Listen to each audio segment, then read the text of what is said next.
apacigua. Palabra de Dios. ¿Pueden sentarse, hermanos?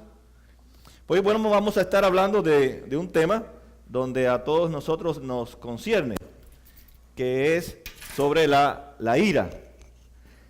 Si ustedes cuando van al libro de Reyes, tenemos el caso del rey Salomón.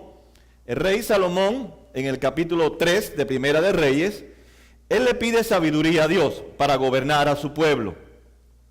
Y yo me hice la pregunta cuando estaba leyendo, ¿cómo Salomón le pide a Dios sabiduría si él tenía la ley? Él tenía la palabra, pero ¿por qué le pide a Dios sabiduría? Y cuando uno lee el relato, usted se va a dar cuenta que él le pide a Dios discernimiento para saber tomar decisiones entre el bien y el mal. Sin embargo, Dios se fijó algo más allá de que Salomón no se percató. Y él le dijo, yo te voy a dar un corazón prudente y sabio. En el 3:9 dice, yo te ruego que le des a tu siervo, le dice Salomón, discernimiento para gobernar a tu pueblo y para distinguir entre el bien y el mal. De lo contrario, ¿quién gobernará este pueblo tuyo suyo? Salomón está pidiéndole a Dios sabiduría para tener una vida moral, saber escoger entre el bien y el mal. Pero Dios no le da a él solamente la sabiduría para escoger entre el bien y el mal, porque la sabiduría es más que algo moral, entre saber qué cosa es bueno y qué cosa es malo. La sabiduría entonces tiene que ver con ser sabio, escoger correctamente las decisiones, saber qué actitud tomar frente a cada circunstancia de nuestra vida, y por tanto necesitamos ser prudentes y sabios. La mayoría de las veces de nuestras vidas, si usted nota, nosotros usamos más nuestros principios morales que la sabiduría de Dios. Y cuando se refiere a asuntos de la vida, porque hablamos sobre eso en el primer sermón, que la vida es muy difícil y hay que saberse enfrentar a la vida. Y hay que trabajar, hay que mantener nuestro mundo interior. Y que demos cuenta entonces que primero tenemos que entender qué es la ira. Tenemos que entender qué es la ira y saber cómo lidiar con la ira nuestra propia y con la ira de los demás. Y hay 4 cosas que quiero compartirles. Primero, la ira es un gran peligro. Es un gran peligro. Segundo, la ira es buena. Tercero, ¿cómo nos va con la ira? Y cuarto es, ¿cómo sanamos la ira en nuestros corazones y en nuestras vidas? Vamos a ver primero que la ira es un poder peligroso. La ira es como una explosión, literalmente la ira es una dinamita de nuestro ser interior por no estar mantenido, por no estar cuidado en una relación con Dios en cuanto a la sabiduría de Dios. Eso lo vimos la vez pasada. Por tanto, se convierte en nuestro mundo interior una dinamita y tiene el poder que tiene la dinamita, desintegra. Desintegra nuestras relaciones, desintegra a mi cuerpo, desintegra la realidad, desintegra mi relación con Dios. Y es peligrosa. Y es peligrosa porque polvoriza todas las cosas a nuestro alrededor. La ira desintegra 4 cosas. Primero, desintegra tu propia vida. Mira lo que dice Proverbio 4:14 que hemos leído. El que es paciente muestra gran discernimiento. El que es agresivo muestra mucha insensatez. Y el 30 dice, el corazón tranquilo da vida al cuerpo, pero la envidia corroe los huesos. Muchas investigaciones que se han hecho sobre la ira han llegado a la conclusión que la ira es una emoción que es más peligrosa y daña más nuestro cuerpo que la ansiedad, que la depresión, aún que los problemas cardíacos. La ira destruye más nuestro cuerpo que otras enfermedades que nosotros le prestamos mucha atención yendo al médico y tomando medicamentos. Nadie va a Memorial Hospital porque tenga ira. Pero si usted se siente deprimido, usted siente problemas en el corazón, usted tiene problemas de diabetes, usted tiene problemas de presión alta, usted corre al médico.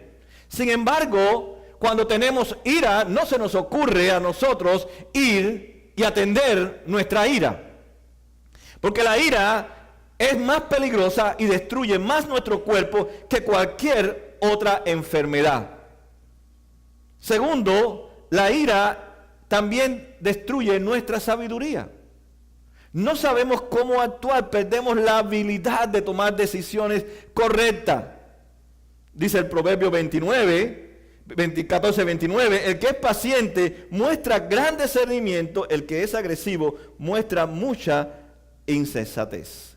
Yo no sé si a usted le ha pasado cuando ha pasado la ira, que usted se enfría y usted piensa en lo que dijo y en lo que hizo. Usted se va a dar cuenta de la cantidad de energía que usted ha invertido y llega a la conclusión de que es un tonto, es un insensato, que ha invertido tanto tiempo, tanta energía en algo que realmente no era importante. ¿Sabe por qué? Porque usted ha distorsionado la visión de la realidad de ese problema al cual usted está enfrentándose con esta emoción que es la ira.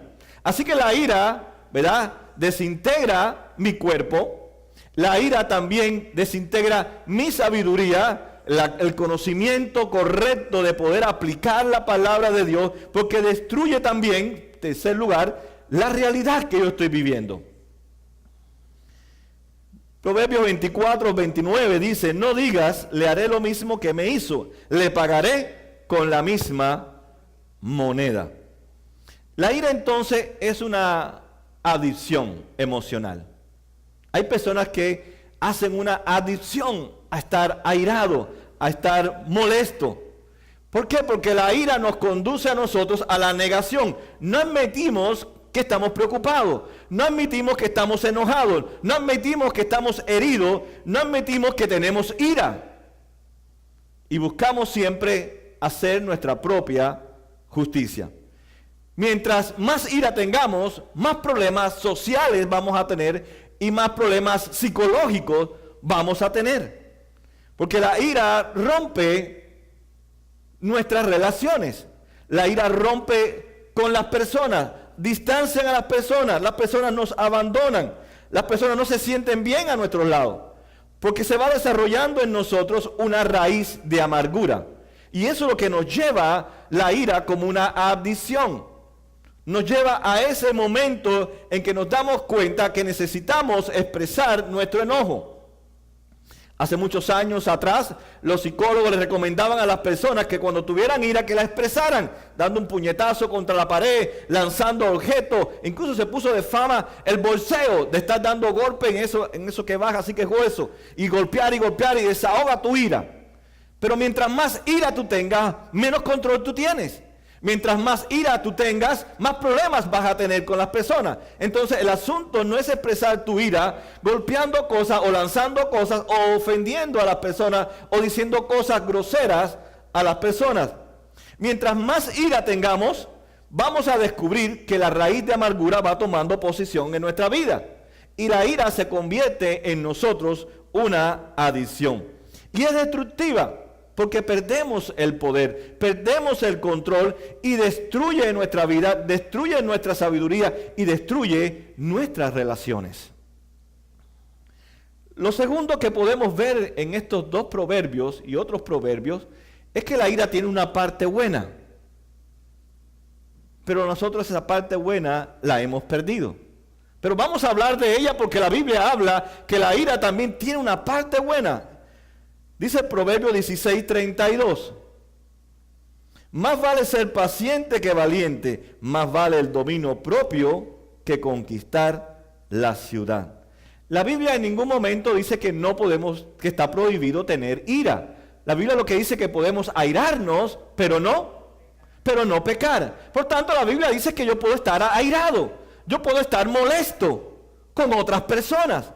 Por ejemplo, si la gente llega tarde, yo tengo el derecho de molestarme, de airarme, pero de no pecar. Yo tengo el derecho también, ¿verdad?, de molestarme, de airarme cuando alguien me miente, pero no tengo el derecho de pecar. La Biblia habla entonces que nosotros podemos airarnos, podemos enojarnos con las personas. Lo que no podemos es pecar, dice Pablo en Efesios 4:26. Dice, si se enojan, dice, no pequen. No permitan que el enojo les dure hasta la puesta del sol. Por tanto, nos damos cuenta que el enojo es una reacción al pecado de otra persona. Y nadie puede decir que no se ha enojado, que no está airado. Yo no puedo decir ahora que yo estoy contento, yo estoy molesto, yo estoy airado, yo estoy enojado. ¿Ve? Pero lo que no hago es llevarme por el enojo a llegar al punto en pecar contra la gente. Y todos nos molestamos, todos nos enojamos, todos nos airamos, pero tenemos que encontrar en nosotros esa palabra de Dios que dice, puedes molestarte, pero no puedes pecar. Porque el enojo es consecuencia del pecado. Si nadie pecáramos, ¿alguien se enojaría aquí? Si ustedes no pecaran, ¿yo me enojaría? No. Y si yo no peco, ¿ustedes se enojarían conmigo? Tampoco. Por tanto, el enojo, la ira, es consecuencia de nuestro pecado. Nuestro propio y el pecado de aquellas personas que nos rodean. Pero es algo interesante la parte buena de la ira. Si no es por esta parte buena de la ira, ninguno de nosotros estuviéramos hoy aquí presente. Dice que Dios es lento para airarse. En una ocasión Moisés le pidió a Dios que le mostrara su gloria. Esa fue la pregunta de Moisés a Dios, Éxodo 34. Señor, muéstrame tu gloria. Pero Dios, como es Dios, yo siempre que Dios es Dios y sigue siendo Dios, Él siempre nos enseña a través de nuestras malas oraciones y malas peticiones, Él nos enseña lo correcto. ¿Tú quieres ver mi gloria? Tal vez Moisés dijo, wow, voy a ver a un Dios lleno de amor, un Dios lleno de misericordia, un Dios que aguanta y aguanta y aguanta y me sigue aguantando y me tiene que aguantar. Esa es la mente de Moisés, porque el pueblo vivía murmurando y murmurando y murmurando de él y de Dios. Y Moisés dice, muéstrame esa gloria para estar en paz, estar tranquilo, que no va a pasar, tú no nos vas a hacer nada malo. Fíjense lo que dice el versículo 6 de Éxodo 34. Moisés le pide, muéstrame tu gloria. Le dice, te voy a mostrar mi gloria de verdad. Dice, pasando delante de él, proclamó, el Señor es Dios clemente y compasivo, lento para la ira. Y después describe qué cosa es la ira. Tampoco tenemos que ser percatado de este pasaje. ¿Qué es la ira para Dios? Dice, grande en amor y fidelidad. Es una descripción, un adjetivo que usa en el hebreo para describir la ira. ¿Sabe cómo adjetivo describe la casa blanca? ¿Cuál es el adjetivo? Blanca. Describe a la casa. Por tanto, su amor, dice acá, y su fidelidad son adjetivos que describe la ira de Dios. Quiere decir entonces que la ira tiene que ver con el amor. Si Dios no ama a nadie, Dios no se aira con nadie. Pero como Dios es amor, Él está airado con nosotros.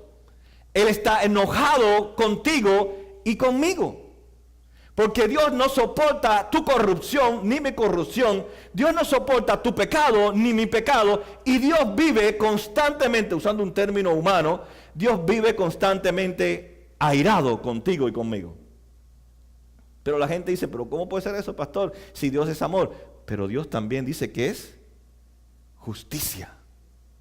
Él se aira, Él se molesta, pero dice que es lento para la ira. Quiere decir entonces que el enojo tiene que ver con el amor. Interesante, usted nunca tal vez lo había pensado así. Yo me enojo con las personas, yo me airo por las personas porque amo a la persona y quiero que realmente viva en integridad delante de la persona. Lo mismo que usted, si me ve a mí haciendo algo incorrecto y se enoja y se ira porque si usted me ama, usted se molesta y se ira porque quiere verme viviendo a la medida de Cristo, no viviendo como un mediocre, no como una persona que no muestra un testimonio correcto para Cristo. Por tanto, la ira es muestra del amor de Dios y de nuestra ira y nuestro enojo debe ser muestra del amor hacia los demás también. Pero lo que no podemos hacer es pecar. Amén. Así que el verdadero amor siempre está enojado. No sé si usted ha analizado esto, y esto no es psicología, esto es la Biblia. Cuando usted se enoja es porque lo que usted ama está amenazándose. Hay alguna amenaza. Y como se está amenazando el amor de sus hijos, Dios se molesta. Cuando usted se enoja es porque algo está bajo amenaza. Y usted debe hacerse esa pregunta: ¿qué estoy defendiendo? ¿Qué estoy defendiendo? ¿Qué mi corazón está defendiendo? ¿Que está enojado? ¿Que está molesto? Así que la ira es una forma de amar en el original antes de que el hombre cayera. Dios se airaba porque amaba al hombre. Porque Dios no comenzó a airarse después que caía Adán y Eva, porque Dios siempre ha sido Dios y nada cambia en Dios. En Él estaba lo que no se había manifestado, su ira. ¿Usted cree que Dios empezó a ser Dios después que nosotros le pisamos el callo a Dios? No, Dios siempre ha sido de amor y siempre ha sido un Dios de ira, porque esa es su naturaleza, lo que comenzó a manifestarla después de la caída. Así que Dios, si nos ama, tiene que estar airado con nosotros, tiene que estar molesto. ¿Y qué está defendiendo Dios? Por eso dice que Él es un Dios celoso. Él defiende lo que Él ama, y Él ama a su pueblo. Y cuando su pueblo anda en corrupción, en pecado, Él se molesta con su pueblo porque está siendo amenazado. ¿Por quién? Por el pecado que aún habita en nosotros. Así que cuando usted esté enojado, pregúntese: ¿qué estoy defendiendo? Para llevar la ira por el lugar correcto. ¿Qué estoy defendiendo? ¿Qué realmente hay en mi corazón que quiero defender y que yo amo? Por eso dice la Biblia que Dios está enojado todo el tiempo, porque todo el tiempo Él es un Dios de amor. Cuando vamos a la Biblia, y si quieres verlo, puedes verlos en los evangelios, Jesús se enojó varias veces. Jesús se airó. Se airó en el templo, ¿se acuerdan? Cuando estaban vendiendo allí. Se airó, viró. Literalmente el hebreo dice, no, que Jesús hizo. No, porque no haga ruido. Se airó, tiró todo. Se airó. ¿Por qué? Porque Él ama la casa. Dice, mi casa es casa de oración, no de ladrones. ¿O no dice Jesús? Él se airó, Él se molestó porque Él ama su casa. Y había convertido el pueblo de Israel en una cueva de ladrones, la casa de Dios. Cuando estaba allí frente a la tumba de Lázaro en el capítulo 11 de Juan, también se airó con María y con José, con Marta. Marta, ¿no crees en la resurrección? ¿No crees que yo los amo a ustedes? ¿Estás creyendo a los fariseos de que están dudando de mi amor? Jesús se airó. Jesús se airó con los religiosos en Marcos capítulo 3. Con los líderes Jesús se molestó, se airó, se enojó. Porque no amaban lo que Él amaba, que es la palabra. Y se molestó con ellos. Pero la pregunta es, ¿el enojo de Jesús llevó a que Él pecara? No, no pecó. ¿Por qué? Porque Él se enojó. ¿Por qué se enojó Jesús? Porque es un hombre de amor perfecto, puro, que ama a su pueblo y se enoja con su pueblo y se molesta con su pueblo cuando su pueblo peca contra Él y contra su Padre y contra el Espíritu Santo. Por ejemplo, en esta cultura individualista, usted lo ve ahora, lo van a ver ahora con el huracán que ha pasado, el derecho. Yo tengo el derecho. Por eso le ponemos demandas a otras personas, porque somos una sociedad individualista donde yo exijo mi derecho. Si nos damos cuenta, cuando uno habla del derecho, uno ha llegado a la conclusión de que está enojado con el gobierno, con FEMA, con el vecino, con quien sea, está enojado y quiere destruirlo y quiere cobrarle, quiere que le pague el daño que le ha hecho el huracán o la persona o etcétera. Y ahí donde la ira se convierte en destructiva en nuestra sociedad, porque reclamamos nuestros derechos. Imagínese si Dios se enojara y reclamara su derecho. Ni la guitarra veríamos la guitarra sola, el piano solo, el púlpito solo, nada existiera. Si Dios reclamara su derecho. Póngase a pensar, reflexione. Sin embargo, Dios no exigió su derecho. más bien entregó su derecho para que nosotros fuéramos hechos hijos de Dios. Dios se enoja, y desde la perspectiva de Dios, el enojo es una buena emoción. Pero para nosotros, si no estamos controlados por el Espíritu de Dios y la sabiduría de Dios, se convierte en destructiva. ¿Por qué? Porque cambiamos, nuestra ira se distorsiona, es equivocada. Mira que dice en Proverbios 24:28. No testifiques sin razón contra tu prójimo, ni mientas con tus labios. No digas, le haré lo mismo que me hizo, le pagaré con la misma moneda. ¿Ves? Usted puede airarse, molestarse, pero si yo le pago con la misma moneda, entonces mi ira se ha convertido en un pecado. Yo puedo airarme, pero no pagarte con la misma moneda. Yo puedo estar airado, enojado, pero no hacer lo mismo que tú me hiciste a mí, dice el proverbio. Y si usted nota en el versículo 28, hay alguien que está enojado con una persona, pero a la misma vez él está pensando con él mismo. Está hablando con él. Quiere decir entonces que él encuentra en el proverbio, el que habla del proverbio, él encuentra un desorden en su forma de amar. Por eso él está pensando, no debo de responder con una acción que perjudique a la otra persona, porque la acción de la otra persona me ha perjudicado a mí. Él está reflexionando, él está pensando en sí mismo y ha encontrado que su amor es desorganizado. Estaba leyendo, no sé si ustedes conocen a San Agustín, deben de leer bastante de él, es del siglo IV. Juan Calvino estudió mucho de él y él era un aficionado del apóstol Pablo y de Cristo, ¿verdad? Obispo de Hipona, donde era la ciudad donde él era pastor en el siglo IV. Y fíjense lo que él dice en el siglo IV, no sé cuántos siglos han pasado ya.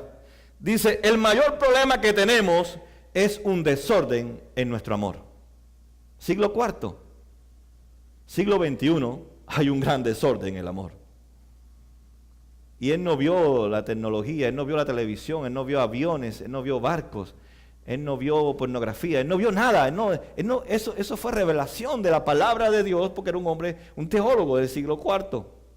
Él dice, el mayor problema que tenemos nosotros es que tenemos un amor desorganizado. Él dice, ¿qué significa un amor desorganizado? Es que hay muchas cosas en el mundo que son buenas, dice él. La familia, el trabajo, el amor entre un hombre y la mujer. Pero esas cosas buenas las convertimos en malas, porque ellas representan para nosotros la felicidad, el significado y la seguridad. Y eso solo lo puede hacer Dios. ¿Qué les parece? Cuando, fíjate, cosas buenas, eso es lo que le llama el amor desorganizado. Cosas buenas como la familia, el trabajo, la relación entre un hombre y una mujer, la convertimos cuando Dios no es el primer lugar. Cuando esas personas o esas cosas representan para mí mi seguridad, mi felicidad, mi integridad. Cuando no es Dios, dice San Agustín, y extraído de la palabra, se convierte en mi amor en un desorden o un desorden de amor. Así que el problema es que amamos las cosas que Dios no ama, sino que las cosas las convertimos en pecado porque dejamos de amar a Dios en primer lugar. Hemos distorsionado entonces toda nuestra realidad. Voy a ponerle un ejemplo. Si usted se separa ahora de alguien, se separa de su esposa, de su esposo, ¿qué siente usted? Profunda tristeza, tal vez depresión, tiene deseo de morirse. Pero lo que ha pasado es que ha convertido su relación, que es algo bueno, en algo malo, porque lo ha puesto en el centro de su vida y no a Dios en su vida.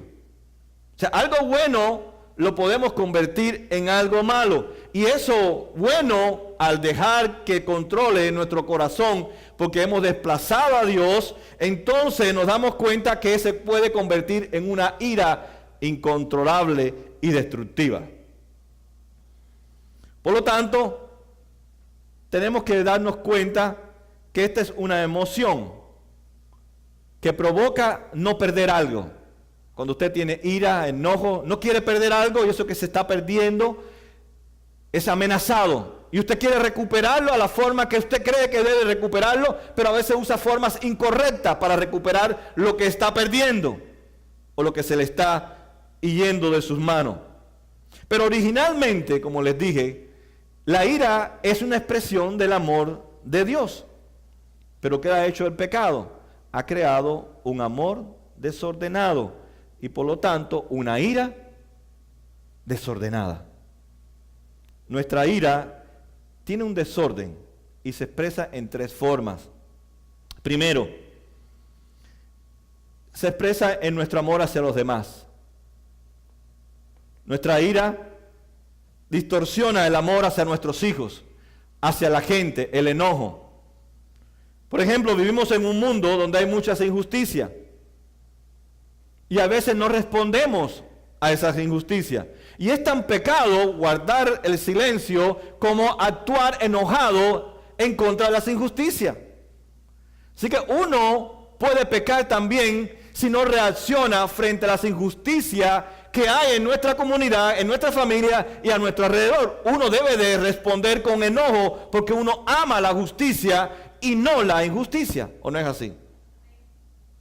Por tanto, cuando nuestra vida está controlada por Dios, nuestro orgullo y nuestro ego sale del escenario y se coloca el amor de Dios, y nuestra ira entonces puede expresarse como el amor de Dios, amar a la persona, ¿verdad? Cuidar a la persona, pero puede estar enojado, puede estar airado con esa persona. Pero nuestro egoísmo y nuestro orgullo distorsiona la realidad, distorsiona nuestro amor. Lo segundo que hace el desorden de nuestro amor es que vemos que distorsiona nuestra capacidad de controlarnos. Es incontrolable. No sabemos cuándo vamos a parar. No tenemos el control de esta emoción, de este amor distorsionado, desordenado, y es incontrolable la ira en nosotros. Lo tercero, perdemos la perspectiva del objetivo. ¿Qué estamos buscando? ¿Qué es lo que me ha enojado? Y a eso debo de ir yo. Si me ha enojado esto de tu vida, a eso debo de ir.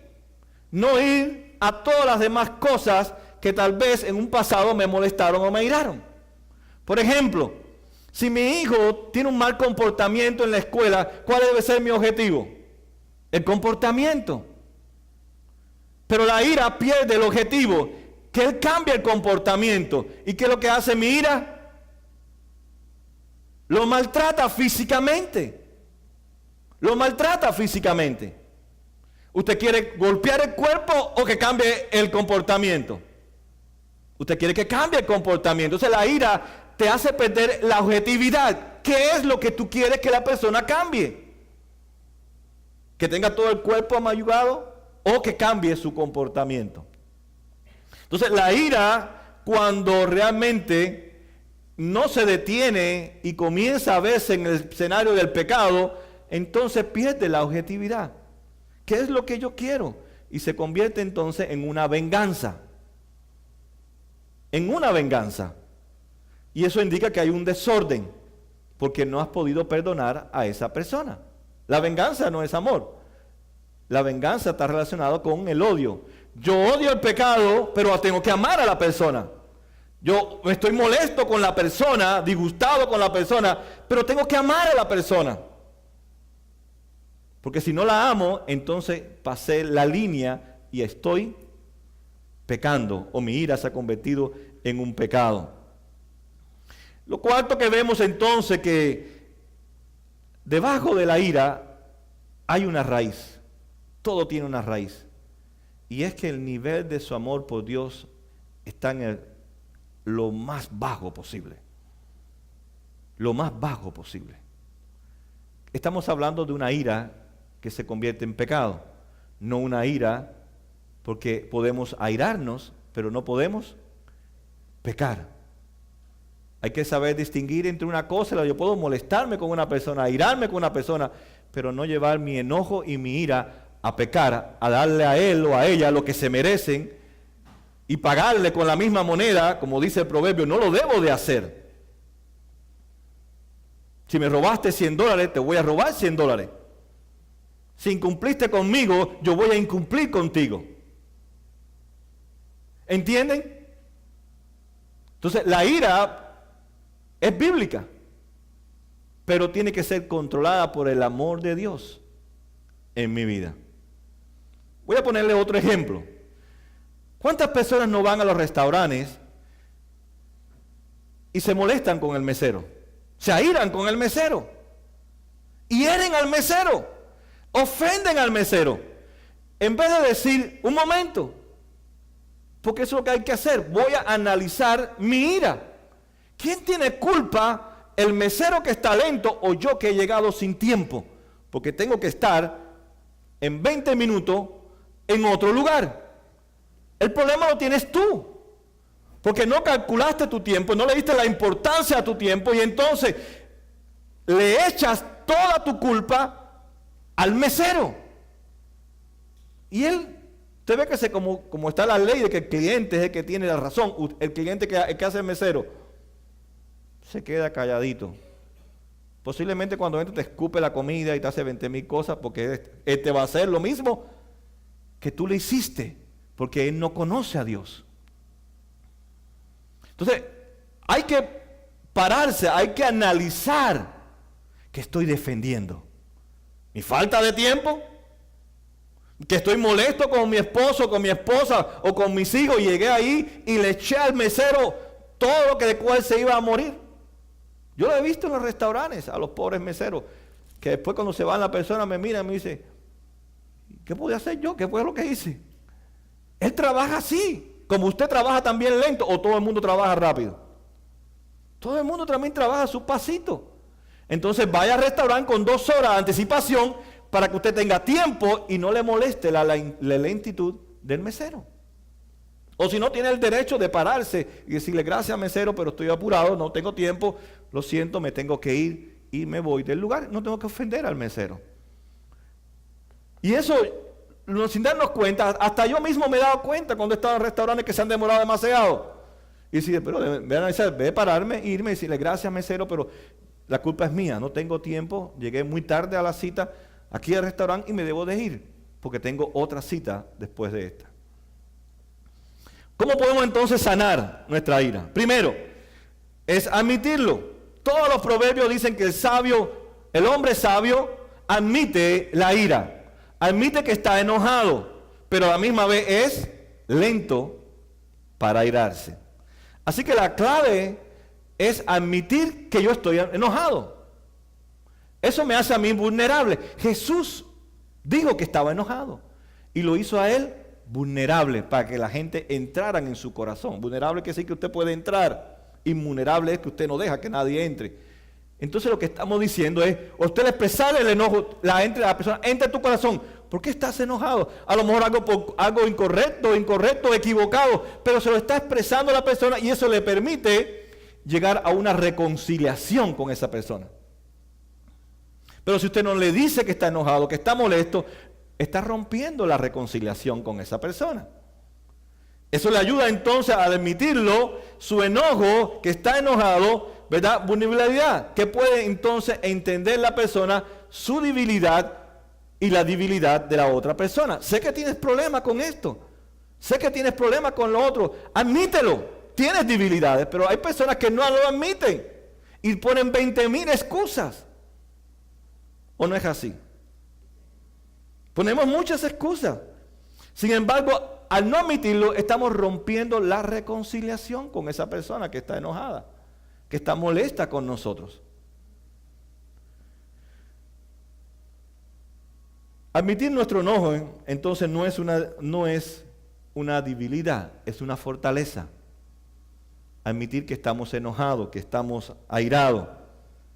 Por tanto, tengo que entonces analizar con esa persona mi enojo, conversarlo.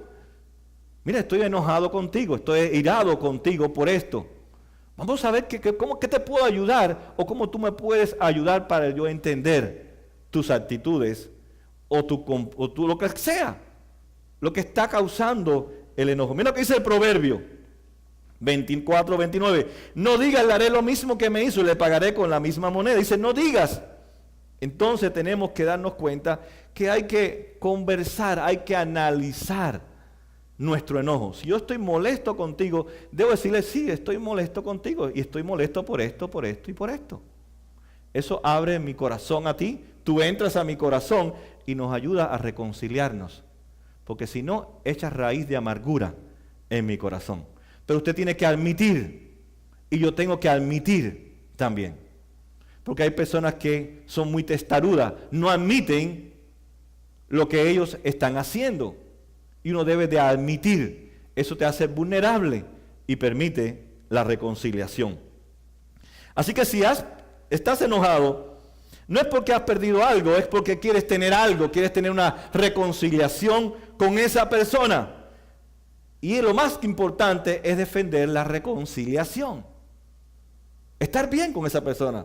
Por eso dice, si te enojas, no peques, y si estás enojado, no permitas que el sol caiga y tú estés enojado. Habla de reconciliación, de abrir tu corazón, de decirle a la persona que te ha ofendido, que te sientes herido por esa persona. Muchas veces, dentro de nosotros hay algo que defendemos, y es nuestro ego, nuestro orgullo. Por eso negamos muchas veces nuestro pecado, porque es mi ego, es mi orgullo el que no me permite a mí admitir por el motivo por el cual yo estoy airado o estoy molesto. Pero como cristianos dice la palabra que debemos de admitir los unos a los otros nuestros pecados. Como dice el mismo Pablo en Efesios, antes que caiga el sol, reconcíliense. Vamos a ir a Jeremías 45:5, dice, busca grandes cosas para ti. Esto grábeselo en su mente, escríbalo en Jeremías 45:5 para que lo lea muchas veces en su casa. Dice, busca grandes cosas para ti, no las pidas. ¡Wow! Esto sí está fuera de línea, ¿no? Porque ¿qué hacemos nosotros? Pedir grandes cosas para nosotros. Fíjate lo que dice el profeta. Esto es tremendo, dice. No las pidas, porque voy a provocar una desgracia sobre toda la gente. Pero a ti te consideraré la posibilidad de conservar la vida donde quieras que vaya, afirma el Señor. Ese será tu botín o tu regalo. Lo que está diciendo el profeta entonces es, organiza primero tu amor desorganizado antes de pedir. Porque puedes estar pidiendo lo que no debes de pedir y está viniendo desgracia sobre tu vida. Es lo que dice el profeta. Porque nosotros organizamos y priorizamos el amor y no es Dios el primero. Es mi ego, es mi orgullo. Soy yo primero y primero yo. Debemos preguntarlo, ¿estoy amando yo a Dios? ¿Es Dios lo más importante en mi vida? Por ejemplo, si usted llega tarde, es desorganizado, no cumple con lo que habló y le reclaman y usted se enoja, es porque usted no está admitiendo su debilidad. Está diciendo entonces que el llegar tarde no es un problema, que el ser desorganizado no es un problema. Está diciendo que la falta de compromiso de dar tu palabra como cristiano, que nuestro sí sea sí y nuestro no sea no, no estás admitiendo lo que la Biblia dice. Y la gente se enoja. Por eso ya casi nadie le dice nada a nadie y preferimos estar todos enojados antes de decirnos nada, porque usted se molesta y no admite que llegar tarde, que no cumplir su palabra, es un pecado. Porque su sí sea sí y su no sea no. Y si usted no llega tarde al trabajo, usted no debe llegar tarde al culto, o a la adoración, o a su compromiso que usted ha establecido, no con nosotros, sino con el Señor. Tenemos entonces que admitir que no llegué a tiempo, que estoy desorganizado, que no cumplo lo que yo digo, porque tal vez se me está yendo mi tiempo en el sueño, en la cama. O tal vez estoy viendo la televisión, perdiendo mi tiempo en la televisión, o limpiando mi casa, o quedando bien con otras personas, y por eso tengo que recibir sus llamadas o recibirlos en mi casa. Pero no podemos darnos, si nos damos cuenta, nos vamos a dar cuenta por qué las personas están enojadas con nosotros. Pero el problema es que no analizamos, no pensamos en nuestro mundo interior que hablamos la semana pasada. ¿Qué es lo que yo estoy defendiendo cuando yo estoy respondiendo con enojo a la otra persona? Para poder que mi enojo, mi ira, no me lleve a pecar. Si no lo analizo, me lleva a pecar. Me llega a pagarles a ustedes con la misma moneda que ustedes me pagan a mí. Pero como no puedo pecar, porque Dios está en mí, yo no puedo devolverle lo mismo. Me puedo enojar, me puedo airar, pero no puedo pagarles con la misma moneda, dice el proverbio. Amén. Así que el enojo es de Dios, la ira es de Dios, lentos para la ira, pero nosotros no podemos pecar. Pero cuando Dios llega a ser el más importante en nuestra vida, entonces ahí admitimos, analizamos y transformamos la ira. Así que el propósito de mi ira es transformarla. Fíjense lo que dice el Proverbio 15. La respuesta amable transforma, dice, calma el enojo. Pero la agresiva echa leña al fuego.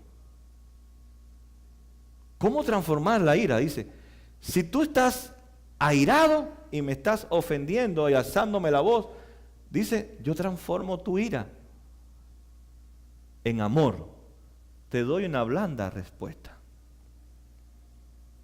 Cuando una persona responde con dureza y usted responde con gentileza, usted está transformando la ira. Vamos al Proverbio 25-21. Si tu enemigo es tu enemigo, te odia, no te soporta, dice, tiene hambre, ¿qué dice? No le des de comer, dice, dale de comer. Si tiene sed tu enemigo, dice, no le des agua. ¿Qué dice? Dale de beber. Transforma. Es tu enemigo, no le hagas lo mismo que él te hace a ti. Transforma tu ira. Entonces Dios nos da el consejo que en pocas palabras, al transformar tu ira, estás hablando de salvación. Estás entonces haciendo con tu enemigo que él pueda entender y ver tu salvación. Los grandes cambios en nuestra vida suceden cuando tenemos hijos. Nosotros invertimos tiempo en nuestros hijos. Y si no fue un buen padre, llegará el momento en que posiblemente tu hijo no te va a amar, te va a odiar. De diferentes formas va a expresar su odio. Pero cuando usted está airado, porque está airado con su hijo, está molesto con su hijo, por todo el sacrificio que usted ha hecho, aunque no ha sido el mejor padre, usted está airado, usted está molesto. Pero ¿qué es lo que hacen los padres? Comienzan a echarse culpa los unos a los otros. El hijo te dice a ti y tú le dices al hijo. El hijo te dice y tú le dices. Y así se la pasan. Eso es una forma incorrecta.